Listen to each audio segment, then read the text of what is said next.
Están preguntando, nos indica dónde podemos encontrar los videos de las clases anteriores. En la página de Notinovac están solo por 30 días. Pasados los 30 días se eliminan. Ok, buenos días a todos, bienvenidos a la clase. Eh, Espero que se encuentren todos para bien. Les pido mil perdones eh, a mano porque la situación acá en Israel es así. Dos, tres veces por día, dos, tres veces por día, suena el teléfono este y nos dice que dentro de unos minutos va a haber una alerta, algún, algún cohete, algunos cohetes. Entonces, no tenemos que hacer nada, tenemos que nada más estar cerca de algún refugio. Yo tengo en mi casa, una de las piezas es un refugio también, paredes y demás, está construida especialmente para eso. Estoy acá, estoy afuera, sin todo problema. Y no hacemos nada, si seguimos común, hasta que suena. No siempre suena. ¿Por qué no siempre suena? Porque muchas veces bajan el cohete antes de que llegue Israel, cielo. Y cuando suena es porque está por acá dando vueltas. Estaba buscando, desesperado el cohete. Y bueno, yo tengo que entrar, tenemos que entrar a nuestro cuarto hasta que pase. Y ahí hay una regla acá, que la inventé yo esa regla, pero es sabido ya, de que cuando uno sabe cuándo tiene que salir del cuarto, por lo general te tienen que dar un aviso a los 10 minutos.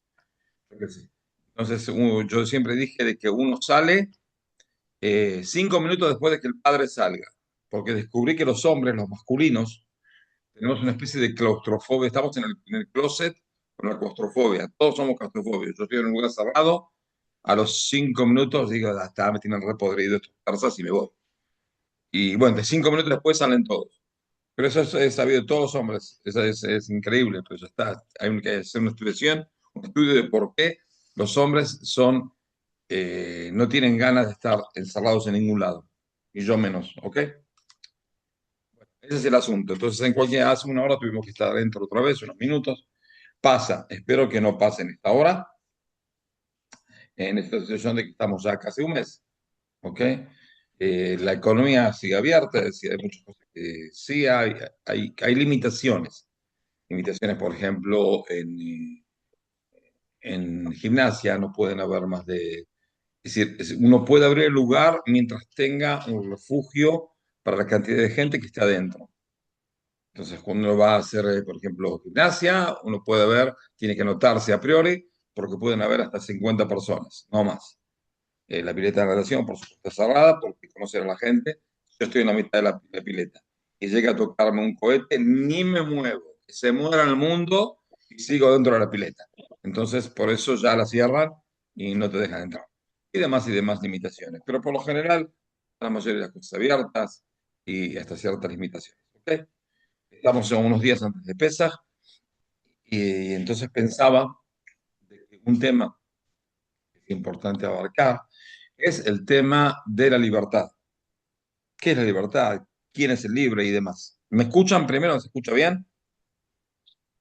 ¿Ok? Perfecto, querido Rabino, perfecto. Bueno, entonces seguimos. ¿Qué es la libertad? Ok. Yo puedo contestar esta pregunta diciendo únicamente refranes. ¿Qué es la libertad? ¿Qué se considera libertad y demás? Prefiero olvidarme de eso, voy a decir algunos otros refranes, después algún otro dicho. Vamos a empezar a estudiar un poco de manera un poco más histórica eh, cómo empezó la libertad.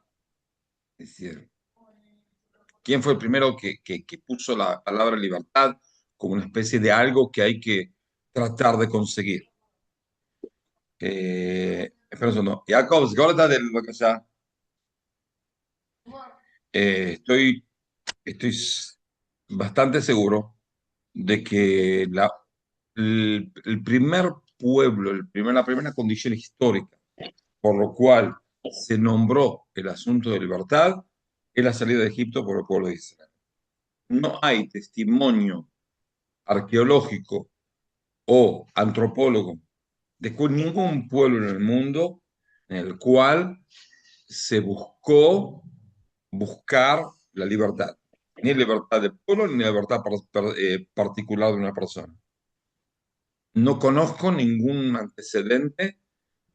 Si salimos de Egipto hace más o menos 3.300 años, no conozco ningún antecedente.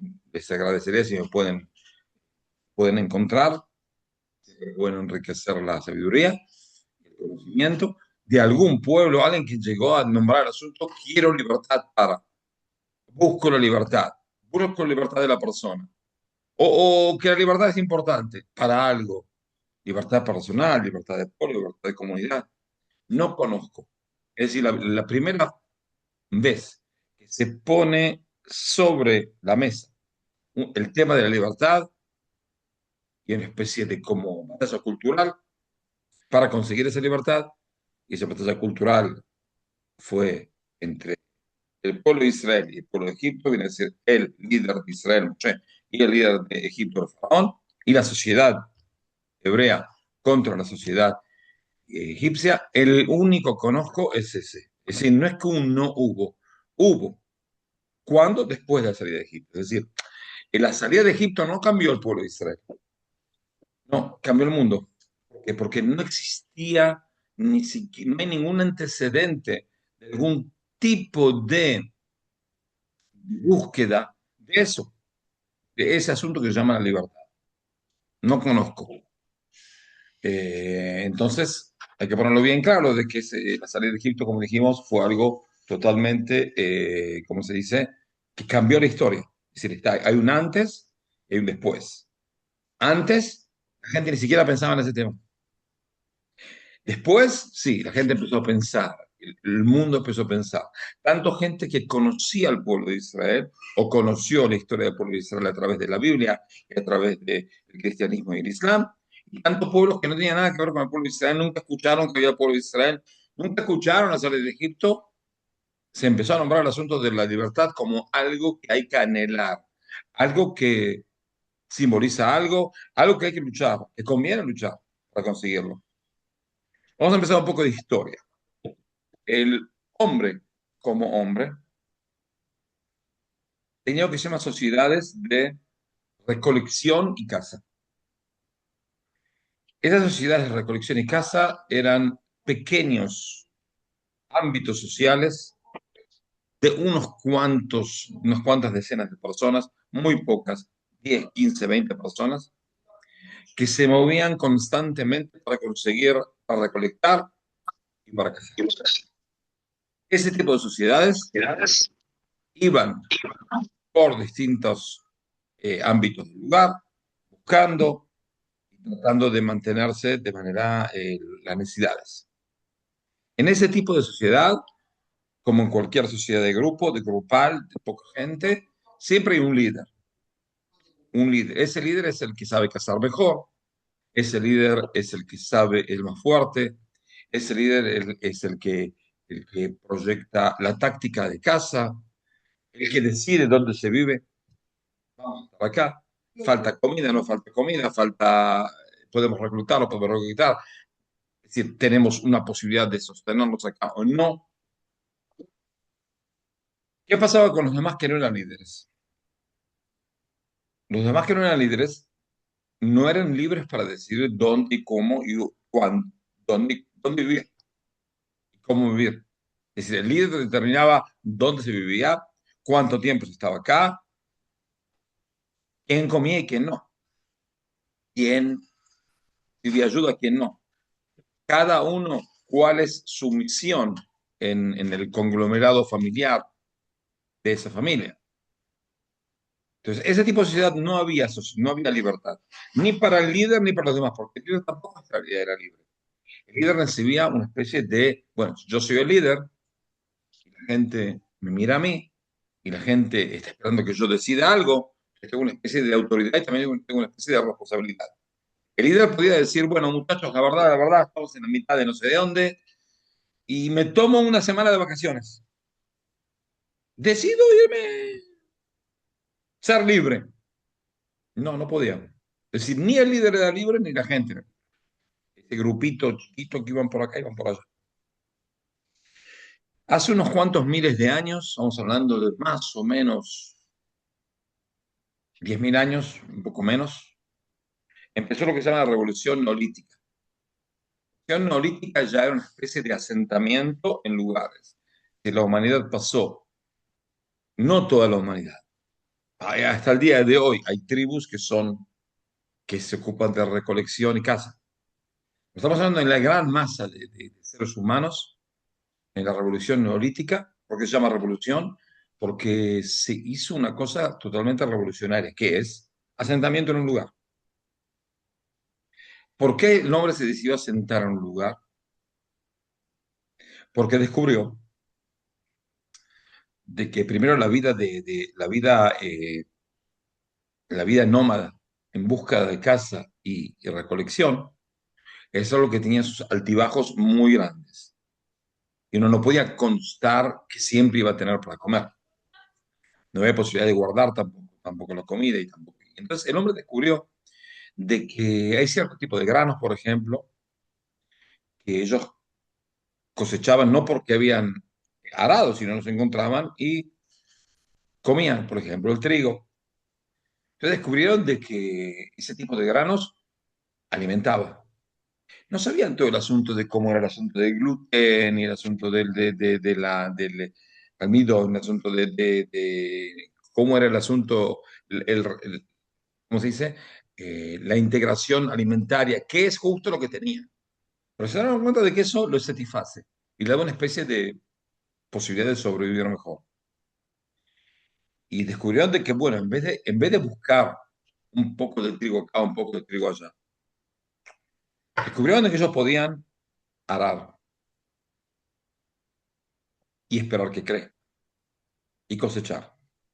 Y en pocos meses podían conseguir más alimento, mucho más, que lo que podían llegar a encontrar dando vueltas en cualquier valle buscando un trigo. ¿Dónde empezó? ¿Dónde se descubrió? ¿Saben dónde se descubrió lo que se llama en ciencias la madre del trigo? Es decir, el primer trigo, ¿cómo se dice? El primer trigo sembrado por el hombre. ¿Saben dónde se descubrió? Teóricamente, en el norte de Israel, en las alturas de Golán, se encontró los primeros asentamientos donde el ser humano cultivó trigo. ¿Y cómo decidió qué cultivar? ¿Por qué se llama la madre de los trigos? Porque es una especie de trigo que hasta el día de hoy existe. Hoy en día se superó, por supuesto, se superó más, que tiene unos granos mucho más grandes, crece mucho más rápido y tiene una cantidad de proteínas más alta que los demás trigos. Es decir, el hombre supo, sin explicarse, sin hacer ni en ningún laboratorio y demás, que ese tipo de coso que crece así conviene más que el otro. Y empezó a cultivar justo ese. ¿Ok? Se descubrió de la madre del trigo hace más o menos 110 años, 110, 120 años, en el norte de Israel, en Golán. Ahora, eso después se llevó a lugares como, por ejemplo, la parte de Kurdistán. En Kurdistán, que viene a ser del norte de Israel, hasta viene a ser el sur de Turquía, el norte de Irak, el sur de Irán, toda esa parte se llama Kurdistán. Y empezaron a ver los primeros asentamientos neolíticos. Es decir, gente que decidió dejar de vagabundear y buscar y decidió asentarse en un lugar y vivir. Eso primero agrandó la cantidad de gente, porque ya podían vivir más de 15 gatos locos y no podían ser 50 gatos locos. Familias que se unían para trabajar conjuntamente y, y tratar de conseguir su alimento de manera sedentaria, es decir, no moverse, sino plantar y esperar con paciencia hasta que salga. Hasta que salga, sigo cazando, sigo buscando acá, sigo buscando allá, pero especial es plantar y conseguir un sustento a través de sentarme. Esa es la primera explicación de por qué el ser humano decidió sentarse. La segunda explicación de por qué el humano se decidió sentarse no tiene nada que ver con el trigo, tiene que ver con el alcohol. Ujú, el alcohol, sí. Increíble. El ser humano es el único animal del mundo que tiene un gene, que no me acuerdo del nombre, SR no sé qué, no me acuerdo. Yo no tengo ningún problema tomar alguna cosa alcohólica, pero hay que saber de que eso es, que nosotros podamos comer tomar un alcohol que viene a ser una fruta o unos granos fermentados y no volvernos locos del todo. Yo le doy un alcohol a un mono, se enloquece del todo. Le doy un alcohol a un elefante, se enloquece del todo. Yo le doy si un mosquito chupa un poco de alcohol, se va de rejoda el mosquito, ¿entiendes? Entonces, ¿qué pasa? El hombre no. El hombre puede tomar alcohol y podrá sentirse bien, pero no se vuelve loco. No se vuelve loco. Eso es un gen especial. Se descubrió. El hombre descubrió de que al dejar granos fermentar de cierta manera, produce una especie de bebida que le provoca ciertas sensaciones que no le provoca nada. Es decir, no le provoca, no hay nadie que le pueda provocar esas sensaciones. Y esa es otra de las cosas que por eso en la evolución neolítica el hombre se asentó. ¿Por qué? Porque uno no puede llevar el barril con el alcohol que fermentándose, estando recolectando y cazando acá, cazando allá. No tiene ningún sentido. Y eso pasó en todos lados del mundo. Pasó en América precolombina, pasó en África, pasó en Asia, pasó en Europa, en todos lados. El hombre descubre el asunto. Frutas o cierto tipo de granos pueden producir una sustancia que al hombre le viene, no, se siente bien con eso, hasta cierto punto, hasta que se emborracha. Esas son las dos explicaciones de por qué el mundo se hizo sedentario. Pero, ¿eso qué tiene que ver con la clase y con la libertad? Y muy simple. Porque en el momento en el cual no eran un grupo de 15 20 personas, familiares, conectados en lazos sanguíneos, sino ya 4 o 5 familias, no siempre conectados con lazos sanguíneos directos, eso provocó de que, bueno, eh, puede haber un líder solo, es decir, si antes había un líder y 15 infelices que lo seguían, ahora puede haber un líder y 49 personas que lo seguían. Por supuesto que puede haber. Pero por lo general no fue así. Por lo general, en ese sistema ya hubo un líder y hubo también gente importante. Gente importante por ahí, gente que tenía alguna especie de capacidad especial en la cosa sustentable que la gente necesitaba. Sabía cosechar mejor, sabía sembrar mejor, sabía elegir mejor los granos, ¿ok? Sabía hacer un buen whisky, ¿ok? Sabía curar enfermedades. Si una persona en ese tiempo, una persona se enfermaba, por lo general moría. No había antibióticos, no había nada. Si una persona descubre el asunto de cómo hacer para amainar una enfermedad o para curar una enfermedad, en ese momento es el líder. Ahora, ¿qué pasa? En ese sistema, ¿hay alguien que ya está libre? Sí. ¿Quién? El líder. El líder ya, por un lado, tiene la misma ¿cómo se dice?, responsabilidad que tenía antes, el particular, es el líder del grupo familiar de las 15 personas. Pero por otro lado, ya se considera una especie de aristocracia. Porque está él y su esposa o sus esposas y sus hijos y los demás vienen a ser súbditos de él. Es decir, cumplían sus órdenes. Porque una persona que vive en un grupo de 50, 100 personas decide recibir órdenes y cumplirlas, porque sabe de que si él sale de ese grupo y vuelve atrás en el túnel del tiempo para llegar a un nivel de, otra vez, de caza y recolección, va a vivir peor. Es decir, conviene estar en este grupo. Estar en este grupo significa me estoy condicionando, estoy limitando mi libertad. Pero me conviene. ¿Por qué? Porque vivo mejor, eh, vivo más tiempo, vivo más sano. Y no nada más nada, vivo sano. Al estar en un grupo de conglomerados de personas, tengo una especie de defensa. Mis hijos no van a estar en la intemperie y mis hijos no van a estar, no, mis cosas queridas van a estar cuidadas. ¿Por quién? Por la gente. Es decir, yo aporto mi libertad y mi trabajo y recibo de manera recíproca, recibo orden, recibo cuidado, recibo facilidades y demás. Y conviene. Es decir, no es que una persona dijo, bueno, voy a pensar, libre o súbdito, y eligió. No, no se elegía, pero de cierta manera en su interior sí se elegía. ¿Por qué? Porque uno decía, conviene estar acá, conviene estar bajo este líder, porque este líder sabe cómo cosechar y dónde cosechar, y por ahí sabe cómo curarnos de alguna enfermedad, y por ahí nos va a defender de enemigos exteriores y demás. Entonces, nadie pensaba en la libertad, porque no convenía. ¿Entendido?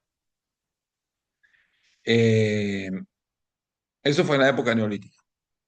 Después vino la otra revolución, que era la revolución ya de ciudades.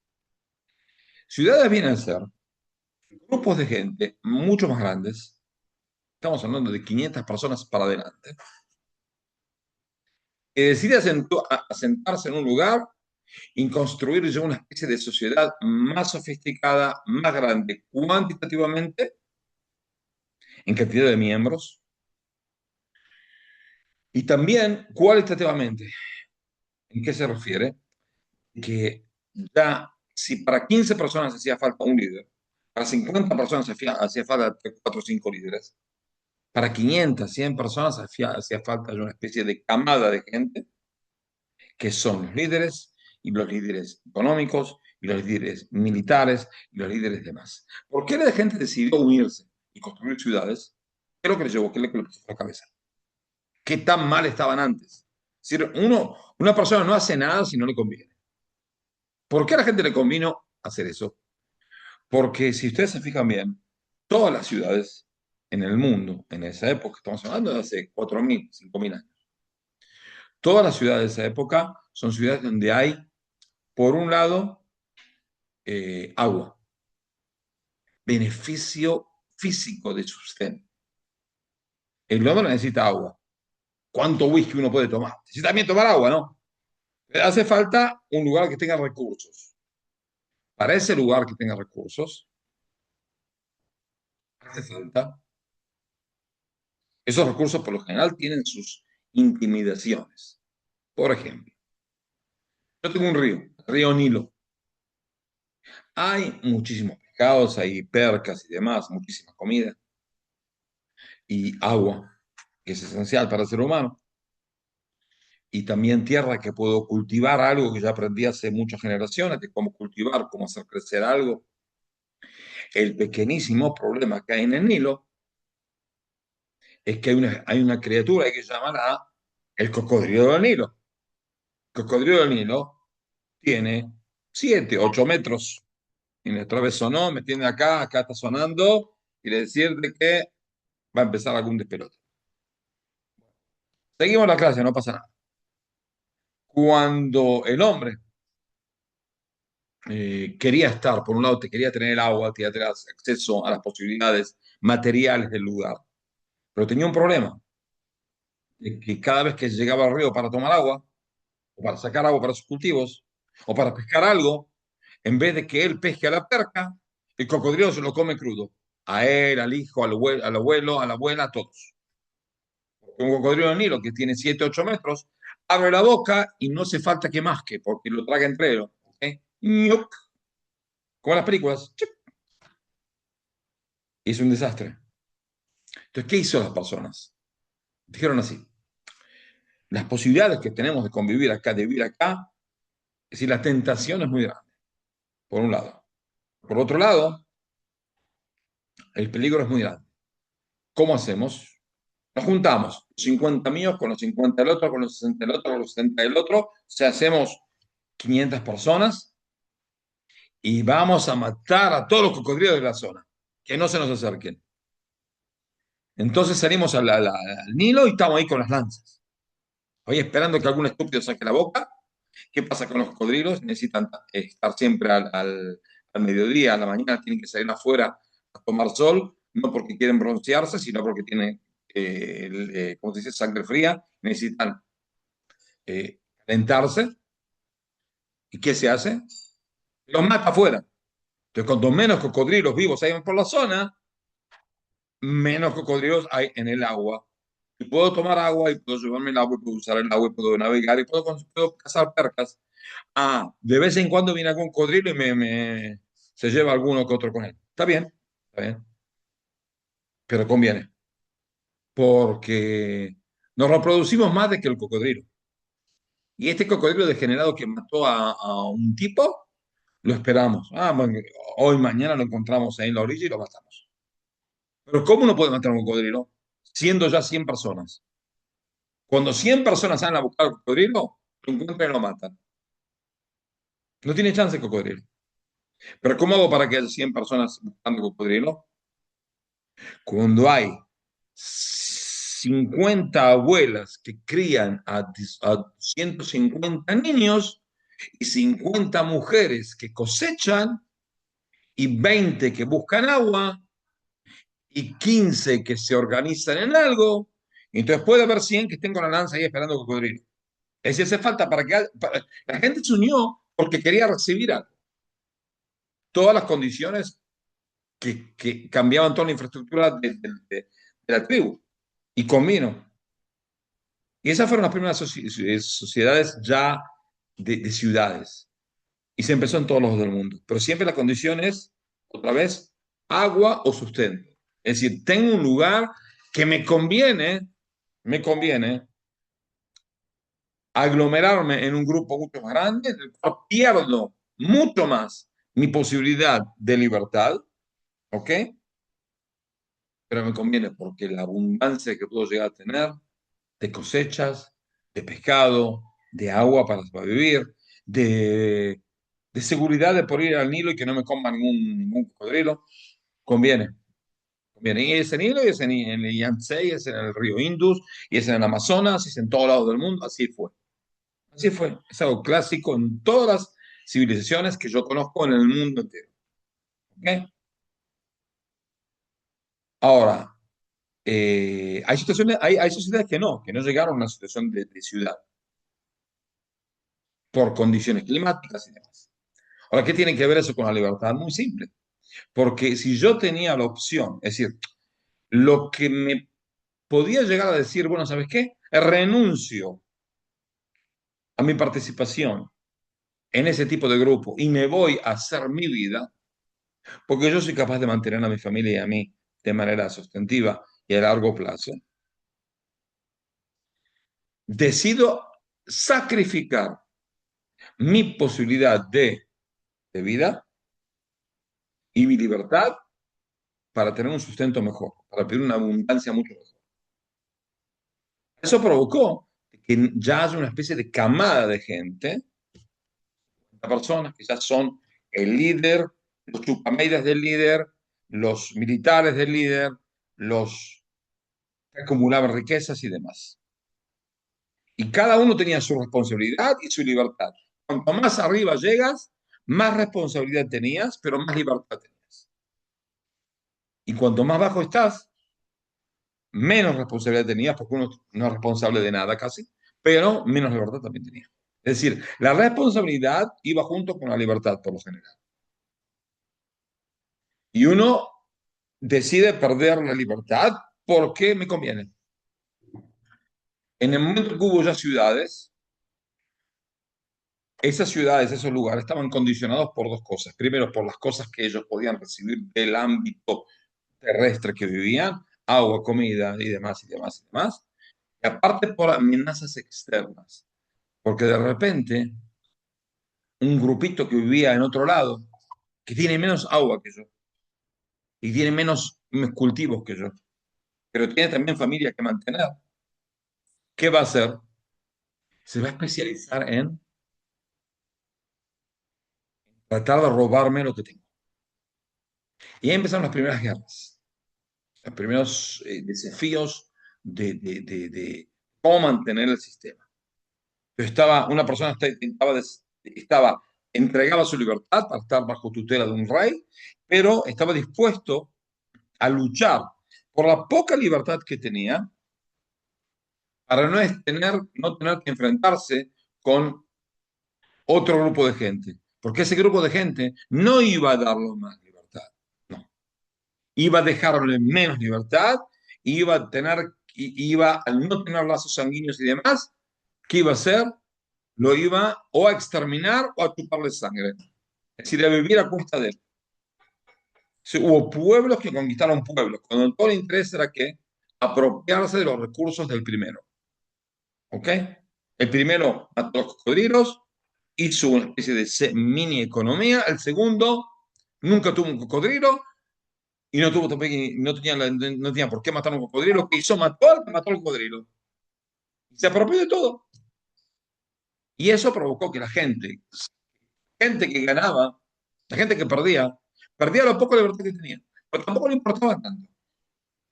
Porque el asunto era o perdés tu vida o sos esclavo. Y ahí empezó la esclavitud. La esclavitud empezó cuando pequeñas comunidades fueron amenazadas y conquistadas a través de otras.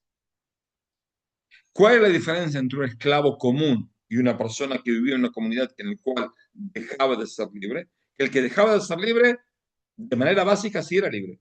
Es decir, tenía que pagar sus atributos, tenía que mantener al rey, a todos los chupamillas que vivían ahí, y tenía miedo de los militares y demás, pero él se sentía partícipe. Ahora acá no se siento partícipe. Fui conquistado. No tengo nada que ver con los dueños. Y me siento como no identificado con el otro pueblo que me ganó. Entonces, ¿qué pasó a ser esclavo? La esclavitud en todas las culturas del mundo que existió, y existió en casi todas las culturas del mundo, hizo que el ser humano se degradara a tanto punto de ser una especie de recurso económico. El esclavo no tenía personalidad. El que lo esclavizaba no nada más era dueño de su cuerpo, era dueño de su familia, era dueño de, de su libertad. Podía separar familias, podía vender a niños de la persona, podía vender todo, hacer lo que quería, podía matarlo. En la ley, en todas las razas que yo estudié, y estudié bastantes, no había ninguna pena de muerte por haber matado a un esclavo. El esclavo de la persona que es como una vaca de la persona. Si yo mato una vaca mía, de una flecha y mato a la vaca, ¿alguien me puede juzgar? ¿Quién? El gremio de la vaca. ¿Quién me va a hacer algo? Nada. Con mis recursos hago lo que quiera. Entonces lo mismo acá. El, el, el, el que yo mataba a un esclavo, prácticamente no pasa nada. Es mis recursos. Nadie me puede hacer nada. No había pena de muerte. No había ningún castigo. Si querían entender, no fui a nadie me podía hacer nada, nadie me podía juzgar, no había cómo juzgar porque yo tengo la prerrogativa de hacer lo que me da la gana, porque es mi esclavo. Eso duró entre miles de años. Y de cierta manera dura ahora, hasta el día de ahora en ciertos tipos de sociedades. Y todo esto pasó hasta cuál fue la única tentativa y la única iniciativa de terminar con la esclavitud, el pueblo judío. El pueblo judío a través de su salida de Egipto y a través de sus leyes anti-exclamatorias que existían en la Torah. Vamos a hablar primero de las leyes en contra de la esclavitud que había en la Torah. ¿Ok? Según la Torah, ¿hay esclavos o no? Sí, hay esclavos. Con la Torah, los esclavos no son tan esclavos. ¿Por qué los esclavos no son tan esclavos? Vamos a empezar por la pena de muerte. Una persona mata a un esclavo suyo. Esclavo, esclavo. Lo compró en el mercado, un esclavo, mata al esclavo. ¿Qué pasa con el dueño?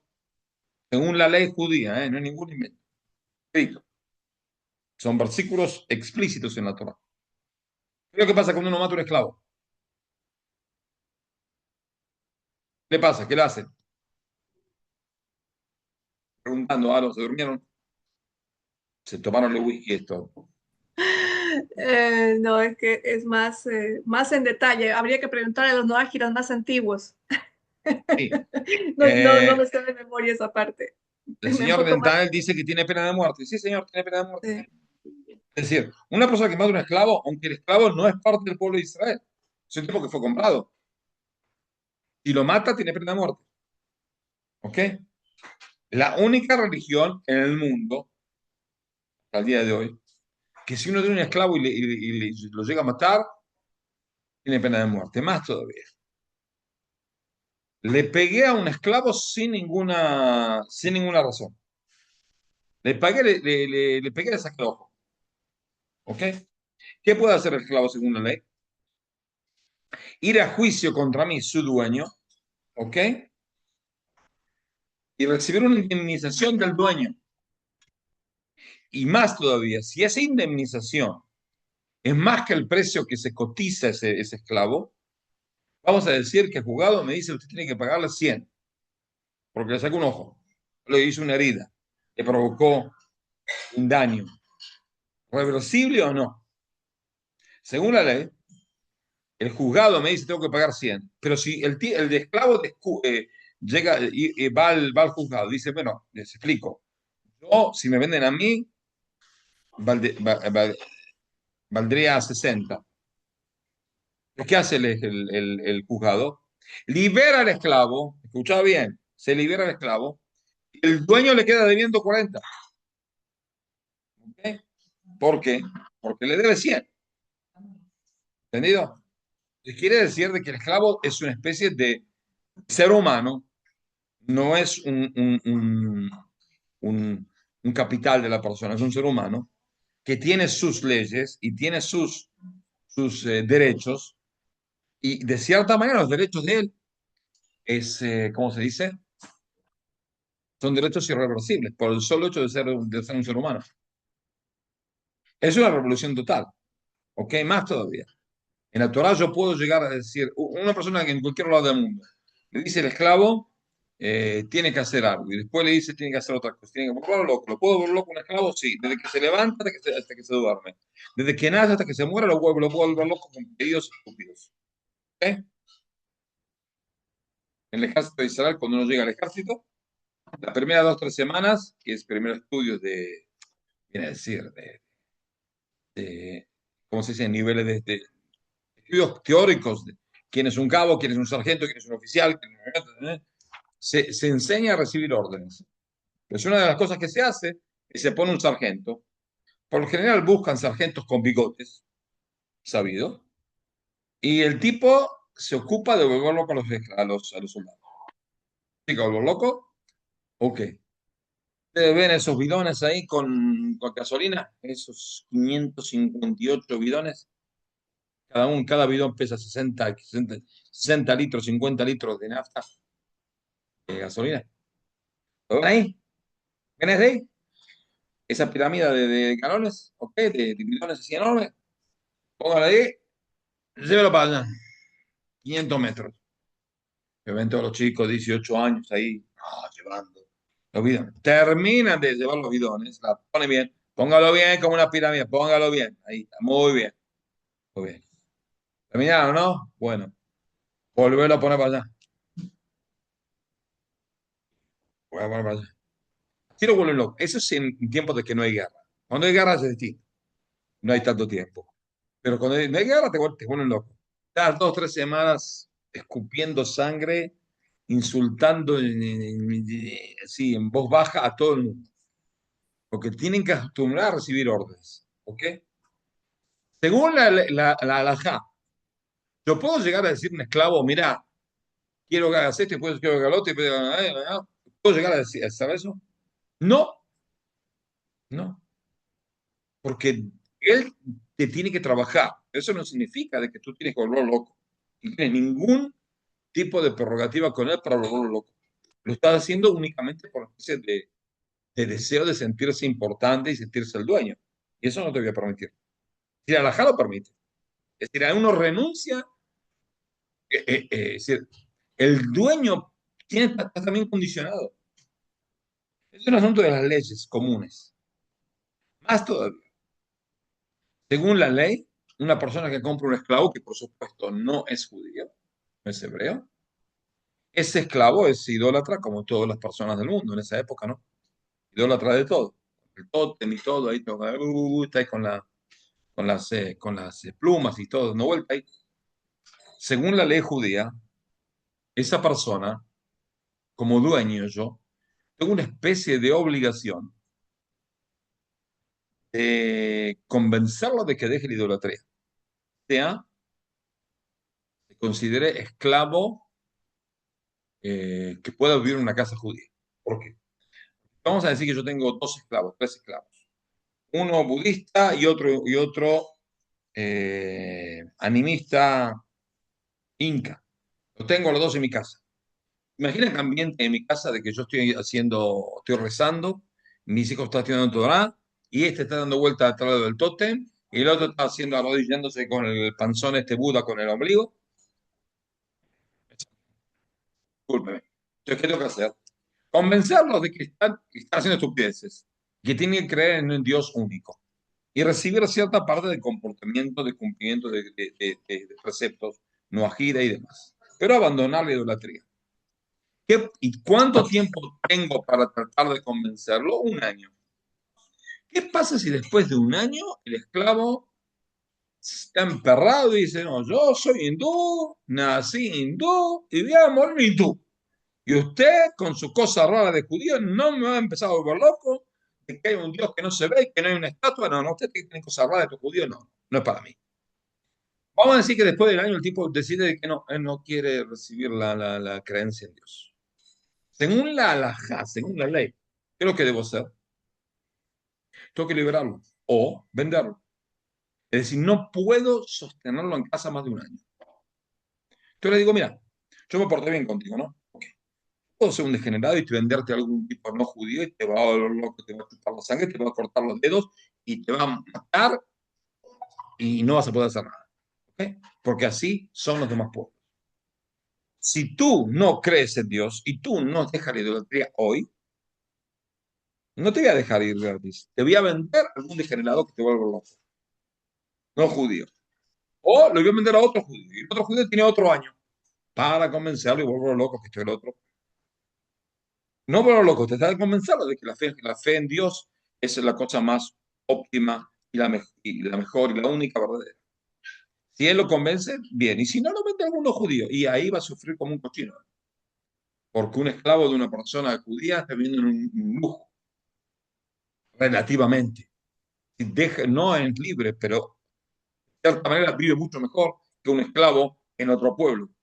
En la época que los judíos cumplían esa ley, los romanos vendían esclavos a precio de... ¿Cuánto salió un esclavo en el mercado de Roma? Un pan. Es decir, yo compraba un esclavo, me salía más barato por la cantidad de conquistas romanas en todo el mundo, que llevaban decenas, cientos de miles de esclavos al mercado romano, en Roma. El esclavo romano, el precio tanto bajó que un pan valía más. Un pan, un pan, un pan, una panadería, valía más que un esclavo. ¿Ok? Tienen que entender de que en ese sistema el esclavo no tenía ninguna libertad. Tenía derechos, pero no tenía libertad. ¿Y por qué una persona lo hacía? Porque la fue vendida. Es decir, tuvo la mala suerte de nacer en un pueblo que fue conquistado, o estar en una situación así, o no poder pagar sus deudas. La Torah misma dice que si una persona no puede pagar deudas, tiene que venderse como esclavo, pero ¿qué significa venderse como esclavo? Si es un judío, no se vende como esclavo común. Se vende, es decir, una persona es contadora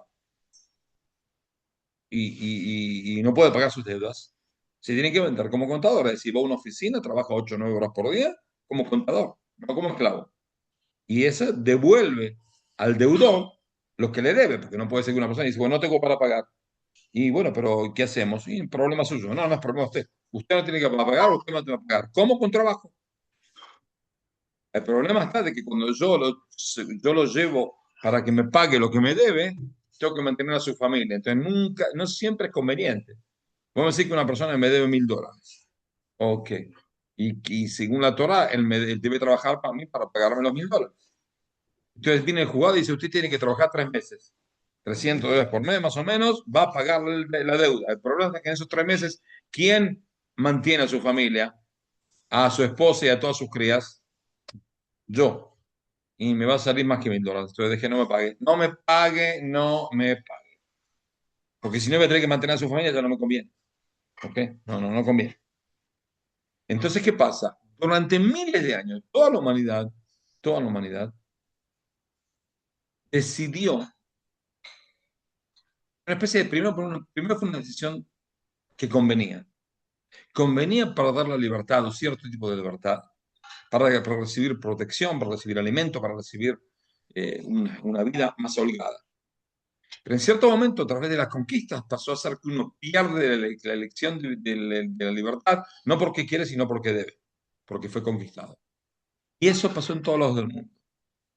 Lo que pasó es que después de que se salieron del judaísmo, también el cristianismo y el islam, llevó cierto tipo de, especialmente en el cristianismo, de anulación de la esclavitud. Es decir, no una anulación total, por supuesto que no, una especie de amainación de la esclavitud. Cuando los romanos, más o menos en el año 100 antes de la era común, querían conocer a los judíos, mandaron una delegación del Senado romano para conocer este tipo de esta manga de locos que creen en un Dios que no se ve, que no tiene estatuas, que esto, que el otro, y están en un punto bastante importante en el Medio Oriente. Entonces, ¿cómo iban a pasarlo? Mandaron una delegación, eruditos y gente romana importante, se encontraron con gente, con dirigentes y esto y lo otro. Cuando volvieron a Roma dijeron la verdad, nos impresionamos por la seriedad de la sociedad, por el adelanto, por esto, por lo otro, pero hay un problema con estos judíos. Les quiero explicar, lo quiero poner muy en claro. Casi no tienen esclavos. Casi no tienen esclavos. Y es un problema que no tengan esclavos. ¿Por qué es un problema que no tengan esclavos? Porque eso amenaza la cultura romana. La cultura romana estaba basada en la esclavitud. Basada, especialmente en la esclavitud. Por eso perdieron. Entonces, el judaísmo fue una especie de amenaza porque deterioró en la esclavitud como cosa. Ahora, la salida de Egipto fue la primera vez en la historia, cuando se puso de manera constante, de manera pública, el asunto de pedir la libertad. Pedir y ver la libertad como una especie de condición humana que debe ser entregada al otro. Eso después se desarrolló, especialmente en la época, en el Renacimiento en Europa, cuando el poder adquisitivo de la gente que hizo dinero y se adelantó, eh, ¿cómo se dice? Estaba, es decir, sacó del centro del foco al clero religioso cristiano y al reinado. Porque eso pues, tuvo la época feudal, en la cual en la época feudal la persona recibe un feudo, de un terreno, puede vivir ahí, pero tiene que pagar muchísimos impuestos y viene a ser una especie de semi-esclavitud. Una vida de perro vivían. Y esa es la época feudal. Después empezó la burguesía, empezó el Renacimiento y gentes artesanales que tenían un poco de dinero, entonces ya compraron su libertad. Después hubo más, cuando ya empezó John Locke, el liberalismo.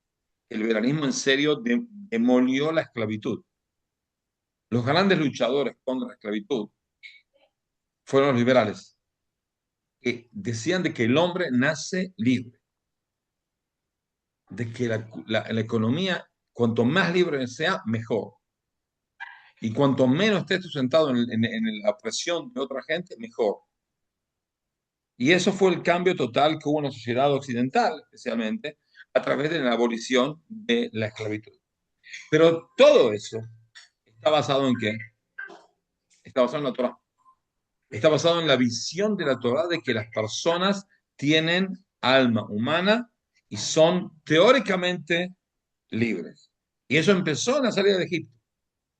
Hay que entender, el faraón no es que eh, eh, no quería liberar al pueblo de Israel porque se encaprichó. No, es porque es una especie de una cosa totalmente obscena. ¿Cómo se le va a ocurrir a alguno que uno puede pedir ser libre? Es decir, hay que entender, es como que como a mí me digan que yo tengo que hacer algo que totalmente ni siquiera se me pasó por la cabeza. Es decir, ustedes me ofrecen ahora, señor Rabino Shalem, nosotros le conseguimos un cupo en el próximo viaje de a la luna y es únicamente de ida. Usted va y se queda a vivir ahí, solo como un perro. Ni siquiera lo pienso. Ni siquiera, ¿qué hago en la luna yo? No, no me entiendes, es un paraíso, no entiendes, hay de todo, hay un mall, y hay un teatro, y hay un cine, y una cancha de golf, y una pileta de natación, está todo programado, lo está esperando únicamente usted. Ni siquiera lo pienso, qué estupidez, me voy a dejar todo para ir a vivir a la luna. Cuando el faraón reciba a Moshe, y dice, ¿vos qué querés? Y dejá salir a mi pueblo. El rey de los hebreos dice, te ordena a dejar salir a mi pueblo. ¿Para qué? ¿Qué dijiste el rey de quién? Los hebreos. ¿Y dónde está la estatua de este rey, de Dios? No hay estatua. ¿Y dónde justo está? En todos lados. ¿Y dónde se lo ve? En ningún lado. ¿Y qué quiere este Dios? Que liberes a su pueblo. Es una locura. Sí, siquiera lo podía pensar, no le entraba en la cabeza. Es decir, están todos locos esto. Este me habla de un Dios que no, está, no tiene estatua, que no se lo ve en ningún lado, que dice que está en todos lados, pero no se lo ve nunca. No habló directamente conmigo. Tiene un loco de la guerra que se crió acá en el palacio hace unos años antes que se escapó, y de repente barbudo, así medio loquito, y de repente se me planta enfrente y me dice, mirá, muchacho, vos tenés que anular la esclavitud de mi pueblo. ¿Qué tomaste? ¿Cuánto alcohol tenía ese whisky? De rectas, recontra mamado. No puede ser. Es decir, el tipo lo sentía, el faraón no es que estaba, nunca lo pensó. Es decir, ser libre. ¿Es en serio pensando de que existe la libertad? Para él es una cosa totalmente fantástica. Ni siquiera lo había pensado. Es como que yo vaya a vivir a la luna, ni siquiera, no es que no sueño en eso, ni si estamos todos locos, en serio. Ni si le voy a hacer. Entonces, esa revolución pasó a través de influencia, religiones anteriores, cultura y demás, hasta estos días.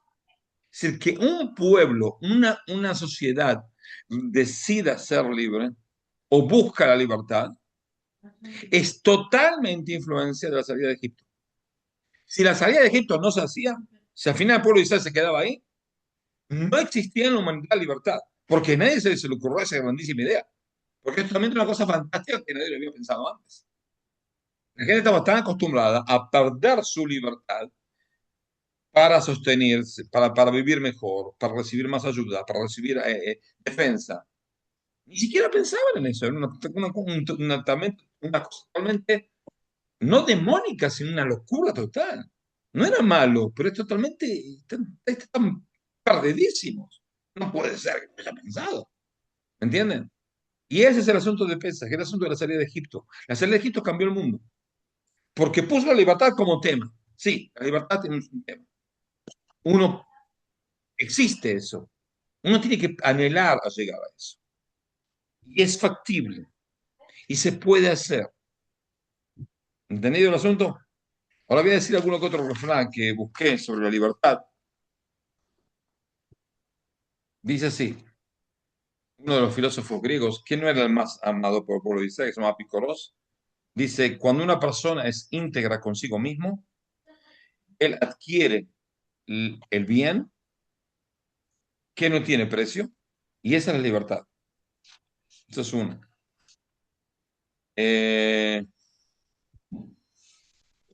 Después hay un tal Robert Heinlein que dijo, la libertad es una especie de costumbre que es muy difícil de desacostumbrarse. Es decir, la humanidad se acostumbró a ser libre o buscar la libertad, que ahora ya ni siquiera podemos pensar en otra cosa. Mira si voy a ser esclavo, ¿estás loco? Como antes la persona pensaba de no ser esclavo es una locura, hoy en día es al revés. Yo quiero que seas esclavo. Ni loco, ni loco lo voy a hacer. ¿Ok? Eh, em, pues hay uno que dice así, un tal Heinrich von Treitschke, qué nombre alemán podrido. Dice así, gran cantidad de libertad también es una esclavitud. ¿Por qué? Porque cuando no hay un, un liderazgo total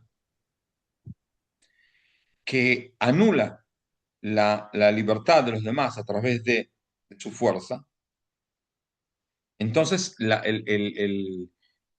ola de libertad, porque no existe esa fuerza que puede dominar la sociedad, es también una esclavitud.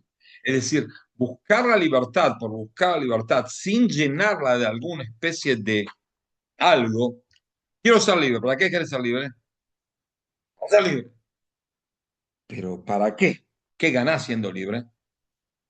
Yo quiero ser libre. Sí, ya sé, enfermo mental, ya sé. Pero ¿qué ganás siendo libre? A ver, ¿para qué? ¿Para qué quieres ser libre? Y ese es el asunto. Cuando Dios sacó al pueblo de Israel de Egipto, ¿qué es lo que le dijo? Ustedes van a ser mi esclavo. Van a tener algo. La libertad no es hacer lo que quieras, es hacer lo que debas. La libertad es la posibilidad de la persona de hacerlo libremente lo que tiene que hacer. Optar por hacer lo que debe hacer. Ser responsable de sus actos, ser responsable de su familia, de su economía, de su libertad, de su cultura, de todo. ¿Ok? Entonces, eso es lo que hay que hacer, eso es lo que hay que anhelar. Y todo eso es la salida de Egipto.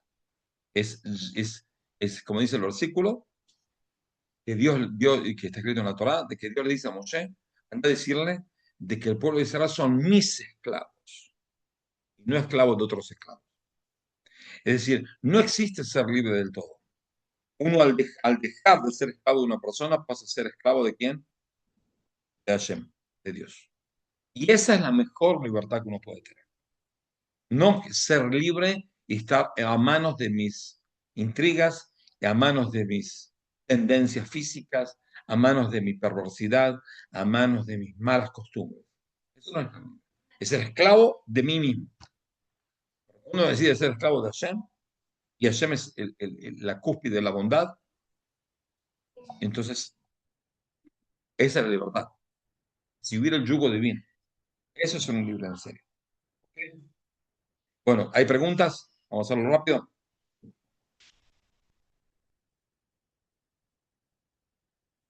Muy bien, Solia, comenzamos. Sí, aquí sí, estoy, Rabino, aquí estoy. bueno, Estaba cerrando algunos micrófonos. está bien. Bien, comenzamos con las preguntas. Si lo hacen de manera en sala, por favor, activar su cámara, decir su nombre y la ciudad desde donde están haciendo la pregunta y ser puntuales para dar espacio a otras personas. A guardarse comentarios, opiniones, reflexiones, por favor, vamos directamente a la pregunta. Y quienes no quieran activar su cámara y no, pueden hacer la pregunta por mensaje interno. Aquí internamente, mientras se van levantando la mano, vamos a leer algunos comentarios. Manuel Cedeño dice, el problema es que cuando se menciona el vocablo esclavo, lo que nos viene a la imaginación son los esclavos africanos o amerindios, y esa es una ilustración anacrónica. De ahí que sea hasta más adecuado usar el término siervo antes que esclavo cuando se refiere a esa categoría hebrea Evet. Sí, es una especie de... el negro es esclavo, pero antes había esclavos blancos, esclavos, cualquier pueblo fue esclavo. Todos los pueblos, todas las razas fueron esclavas. ¿Ok? Bien, Sí, vamos a comenzar con las preguntas en sala. Por orden que levantaron la mano, nos vamos con Arlene Marañón. Por favor, ¿desde dónde te conectas? Activa tu micrófono y haz la pregunta. ¿Cómo está? Muy buenos días, soy de Cochabamba, Bolivia. Y bueno, primero agradecer, ¿no?, el espacio. Y pues, segundo, ¿no? Es muy, muy interesante, ¿cierto? Históricamente y actualmente lo que es el gobierno. Y bueno, pues algo muy, muy particular también que se podría decir es de que en la actualidad también no sé si podríamos decir que tuviéramos cierto grado de libertad, ya que las normas que tiene cada lugar, cada región, cada país, pues en cierto modo nos limitan a hacer las cosas, que es algo bueno, obviamente, pero como una libertad como tal, no, y también tiene mucha razón el rabino, ¿no? Porque no hay que confundir lo que es la libertad con la libertinaje, porque prácticamente esto nos lleva a salir a hacer un caos, y bueno, yo creo que prácticamente ese no es el propósito de lo que viene a ser la Torah. Y mi pregunta Arlen, ¿cuál prácticamente, es tu pregunta? ¿Cuál es tu pregunta? No se entendió bien. Tienes un eco muy fuerte en tu micrófono. ¿Puedes repetir tu pregunta, por favor? ya, claro que sí. A ver, déjeme, estoy con ahorita lo desactivo. ¿Me pueden De la escuchar? Regresa a escriba. la pregunta, por favor. Ya. Bueno, prácticamente es de que en la actualidad, si bien no, entre comillas, no hay esclavitud, sabemos que sí hay, por diversos factores, pero también hay que ver la situación de que ya dentro de la misma normativa nos cuarta, ¿no? La situación de poder tener una libertad como tal y no llegar a tener un libertinaje. Entonces, en la época actual en la que vivimos, prácticamente, ¿cómo podríamos definir lo que es libertad? O sea, estamos sumidos en que, si bien no es una esclavitud como tal, pero las normas nos corrigen, nos amparan, pero también a la vez nos cuartan de hacer muchas cosas, que eso está bien, ¿no? Entonces, ¿cómo podríamos definir el término libertad en nuestro tiempo? Libertad y la posibilidad de la persona de hacer lo que debe hacer primero y tener las amplias posibilidades de elegir cómo hacer lo que debe hacer. ¿Cuál es su estrategia para llegar a la finalidad humana que él decidió que es su finalidad? Sin tener una especie de imposición externa a su vida y a su proyecto de vida. Esa es la definición normal sin entrar en demasiados detalles, de la libertad. ¿Ok? Sí, ¿alguna otra pregunta?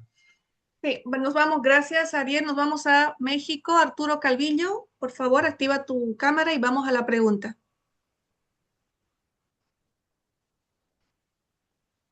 Pasamos a la siguiente. Ah, ya, Sí, ya estoy aquí. ya. Buenos días a todos. Pérdida de los Tengo dos tacos. preguntas. Esos taquitos, Rabino. Sí, bueno. Este, Tengo dos preguntas. Cuando Noah emprende el viaje en el arca, ¿es también como una especie de libertad? No, en No. una situación extrema. No había libertad, es decir, él sabía que si no lo hacía, moría. Ok. Y la segunda pregunta es, Joseph, en todo el tiempo que estuvo en Egipto, ¿se podría considerar que fue esclavo o hasta que sacaron sus huesos de ahí de Egipto ya se consideró libre? No, ¿O sí fue libre? no, él No. se liberó cuando se lo liberaron de la cárcel, ya dejó de ser esclavo. Pasó a ser el segundo del faraón, entonces imagina, no, esclavo, mucho esclavo no era. Tuvo los primeros, vamos a decir, 15 años, 14 años, tuvo de esclavo. Después no. Ok. Gracias, Raf. Hasta luego. Activa tu micrófono, por favor. Erika Lisset Alomia Carriño, ¿y de qué ciudad te conectas? Vamos a la pregunta. Bueno, buenos días, de aquí de Bogotá, Carmen Carrillo. Mi pregunta pues para aprovechar, pedirle una bendición al rabino, es cuando uno tiene unas deudas, uno se siente esclavo. Una Se esclavitud siente, pero no que es esclavo. Tiene deudas, pero no es esclavo. no es esclavo. No, tiene deudas, tiene que asumir el pago de esas deudas de manera que pueda llegar a sostenerse, pero no es esclavo de ninguna manera. No. Nadie lo obligó a endeudarse. Ah, Uno compra una casa, saca una hipoteca, no es esclavo del banco. Puede vivir en una carpa, sale en muy poca plata, chupar frío todas las noches y no hay ningún problema. Nadie lo va a obligar a comprar una casa. ¿Eso tiene alguna consecuencia por estar endeudado? Podría, ¿Consecuencia en qué? en que el dinero no alcanza o algo así. Ah, eso es otro tema. Si el dinero no alcanza, uno se endeuda, pero no es esclavo, es endeudado. Son dos cosas distintas. Una persona esclava no es una persona endeudada, es una persona esclava. Es otra cosa, no tiene derecho a nada. No tiene derecho a nada, absolutamente a nada. Pero eso no es la situación ahora, de ninguna manera, en la mayoría de los lugares. ¿Ok? Sí, era que alguien me dijo, no, es que usted es esclava por tener esa propiedad y la tienes que vender y bueno. No, seguro que uno tiene que comprar cosas que puede llegar a sostenerlas y mantenerlas y pagarlas. Y uno se esclaviza a sí misma porque él decide comprar una televisión más grande y eso se endeuda más y no tiene dinero para pagar la otra televisión, ni siquiera la anterior todavía el premio de pagar en cuotas y compró una más grande para ver que una película que alguien decidió que esa película ella tiene que ver. Ahora, no es el Mundial de Fútbol, un partido de Argentina que es obligatorio ver. Estamos hablando de algo un poco menos importante. Pero no hace falta entrar en deudas para eso. ¿Ves? Ah, Uno se bueno, autoconvence, se empieza a autoconvencer. Ya no puedo viajar con este auto, es un auto viejo. No, no, yo en mi nivel necesito un auto más nuevo. Eso es una esclavitud, sí. Es una esclavitud no sutil, es una esclavitud con cadenas. Uno se encadena a sí mismo. ¿Ok? sí, entonces, y bueno, me decían también que me dejó muy preocupada, usted está endeudada, esclavizada, por lo que le quiere dejar esas propiedades a sus hijas cuando mueran. Entonces yo, hoy está cometiendo una transgresión. No, no es eso. Hay un refrán que dice que cuando uno deja algo de herencia es porque hizo mal la cuenta. Pero yo no pienso así. Uno tiene que vivir su vida, no pensar únicamente en los hijos, pero de cierta manera sí dejar algo a los hijos conviene para que puedan vivir una vida un poco más holgada de lo que uno vivió. ¿Ok? Ay, Perfecto, gracias, gracias, clarísimo. me Bueno, calmo. Gracias, Erika. Vamos a intercalar con los mensajes internos con el Zoom. Manuel Edgardo de Chile dice, ¿el nivel cultural genera esclavitud o independencia? O sea, un pueblo, independencia, independencia, un pueblo, independencia. independencia, seguro. Ya. Siguiente pregunta, Jesús Aguilar de Bolivia. ¿Qué y cómo es la libertad espiritual? ¿La muerte del cuerpo es libertad para el alma? No, La no, Torá. no, esos son inventos cristianos, ¿eh? No, no me los meta. Uno se muere, no es libre. No, más todavía. En el Talmud dice que cuando una persona muere, se libera. ¿Qué significa se libera? Se libera del cumplimiento de los preceptos. Pero eso es malo para él. ¿Por qué es malo para él? Porque en vez de poder en este mundo cumplir con los preceptos y vivir una vida más apegada a Hashem, está por un lado ausento, pero por otro lado pierde toda la recompensa de cumplir con la voluntad divina. Entonces eso no es tan bueno morirse. No es una buena idea. La Torá restringe la libertad del hombre controlado por la comunidad. Cualquier persona que vive en un grupo tiene ciertos tipos de condiciones. Es decir, cuando yo vivo en este grupo, no puedo salir desnudo. Sí, no sé por qué la gente decidió esta estúpida idea de no salir desnudo a la calle. Pero, y si salgo desnudo, sí, me llaman a la policía y me la paso la noche en la cárcel. Y no sé por qué lo hacen, la verdad pero así es. Y decidí hacer eso. Sí, decidí vivir una sociedad con todas sus limitaciones desde no salir desnudo a la calle. ¿Qué va a hacer? Bien, volvemos a sala. David José Márquez, conecta tu micrófono. La pregunta, ¿en qué ciudad te encuentras? Eh, Buenos días, estoy en Puerto La Cruz, desde Venezuela. Sí. Mi pregunta es si la Torá dice algo acerca de cuánto debemos endeudarnos o en qué punto uno dice ya no puedo pagar y soy esclavo en No, este tema. depende de cada persona, de la edad, de las posibilidades económicas y demás y demás y demás. No, no hay una ley. Entiendo. Sí. Hay que tratar de José, no hacer estupideces, por supuesto. No, entiendo. Gracias. José Manuel Linares pregunta, Rabí, buen Tenemos día. 7 minutos más, muchachos. Sí, Tienen duro ¿qué 7 minutos. Bien, ¿qué opina de los testigos de Jehová? Dicen que están en contra de No tengo la esclavitud. menor idea, no conozco la idea, pero el solo hecho de que usan el nombre de Dios en vano tienen un problema. Bien. Siguiente pregunta, Hanna de España. En la época de Noah, ¿todos los habitantes tenían la libertad de escoger sobrevivir entrando en el arca o no tenían esa posibilidad? No, no, no, no, nadie. Únicamente los que fueron llamados por Dios. Bien, Juan Manuel Chaparro envió un comentario. Dice, esclavos del sistema de consumo. Sí, se autoconvence de que lo necesita. Otro comentario. Pregunta, ¿en qué se asemeja el régimen iraní de hoy y la esclavitud? Que son gente que el pueblo iraní es un pueblo muy respetado y muy inteligente, bastante inteligente, con muchísima historia, es un pueblo bíblico. Y con todo y eso, ellos mintieron para decir, cuando hicieron la revolución, hicieron una revolución con apoyo de partidos de izquierda y estudiantes, y dijeron de que iban a traer la paz, iban a traer la comunidad, iban a rectificar los derechos y esto que lo otro. Y bien llegaron a la semana, anularon todo. Sí, le mintieron. Eso es lo que le pasa por lo general a la gente de izquierda, que tiene un pequeño problema con la realidad. La realidad mata la narrativa acá. Entonces, decidieron apoyar a estos degenerados y ni bien llegaron a la semana, hicieron las leyes contra mujeres y demás y demás y demás. Entonces, sí, sí, ¿qué va a ser? No son esclavitud, pero son unos perros. Y no saben cómo sacárselo de encima, ¿eh? Son gente muy, muy brava y tienen su gente que los apoya. Tiene un 20% de la población de Irán, estamos hablando de 18, 20 millones de personas, los apoya. Quieren eso. Es un problema. No son 10 gatos locos. Son muchísimos, gente que los apoya. No es la mayoría, es un 20%, pero es mucho. Y tienen las armas. Gracias, Raúl. Ese es el problema. Gracias por aclararlo. Gracias. Sí. Freddy Riobo de Venezuela. En el cristianismo se enseña que el que tiene deuda es esclavo, pero la esclavitud es mucho más profunda. Creo que es otra enseñanza errada.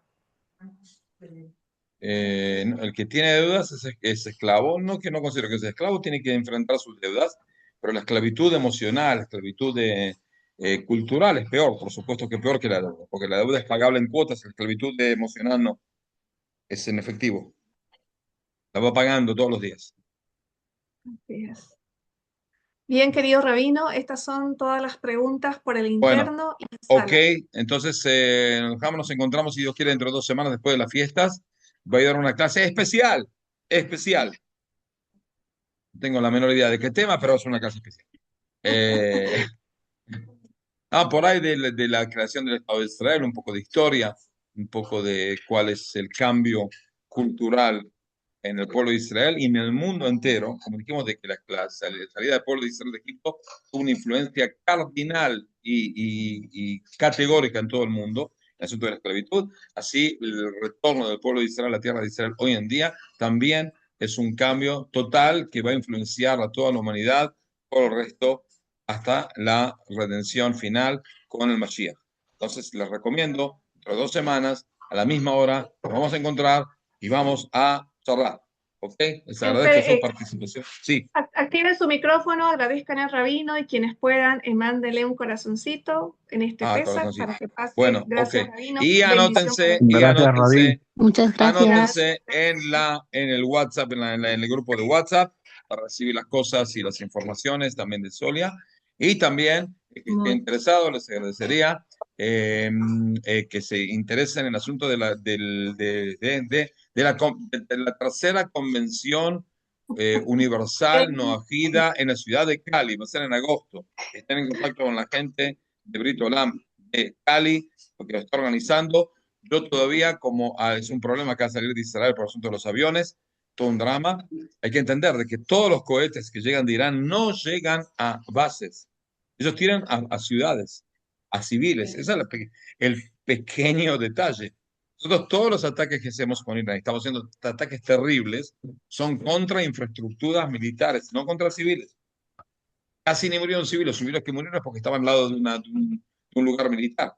Entonces, nunca ninguna bomba fue apuntada a gente civil en Irán.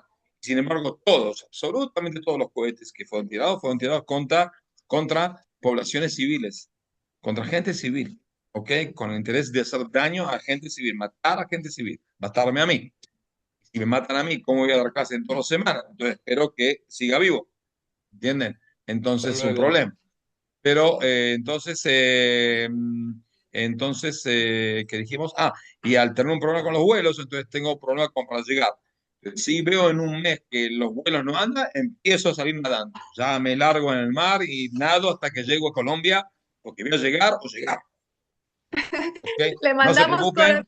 corazones al Rabino y Bueno. su micrófono Agradecemos a Rabí Shalem, muchísimas gracias Rabino, muchas bendiciones para Por Israel. supuesto, a Sonia por toda la ocupación. Les agradezco mucho.